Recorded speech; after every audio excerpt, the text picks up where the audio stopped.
આગળ વાત કરીએ, અમદાવાદમાં એનઆરઆઈ સાથે ઠગાઈ કરતું કોલ સેન્ટર ઝડપાયું છે।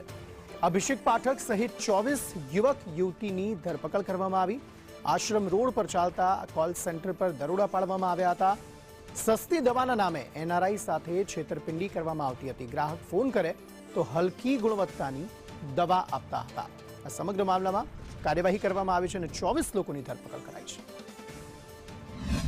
અમદાવાદના સાકાર 8માં નકલી કોલ સેન્ટર ઝડપાયું છે, જે કોલ કરીને એનઆરઆઈ લોકોને છેતરતું હતું। અચાનક જ સ્થાનિક એજન્સી દ્વારા રેડ પાડવામાં આવી અને 24 લોકોની ધરપકડ કરવામાં આવી છે।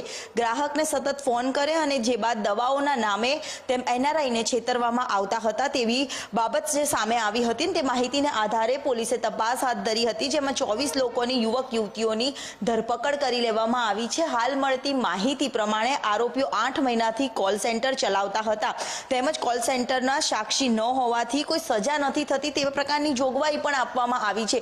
પરંતુ જે પ્રકારે એનઆરઆઈની ફરિયાદો આવતી હતી અને તેના જ આધારે આ તમામ બાબતો સામે આવી હતી। અમેરિકા અને કેનેડામાં રહેતા એનઆરઆઈ ગુજરાતીઓને સસ્તામાં 100% શુદ્ધ આયુર્વેદિક દવાઓ ઘરે બેઠા ડિલિવરી કરી આપવાનું કહીને $600ના પેકેજની વિગત સમજાવતા અને બાદમાં એડવાન્સ પેમેન્ટ મેળવી લેતા હતા।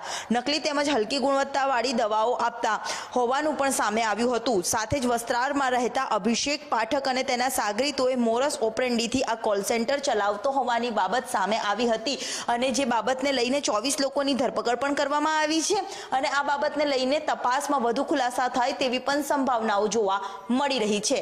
કેમેરામેન મનીષ વાણિયા સાથે દિવ્યા ચૌહાણ, સંદેશ।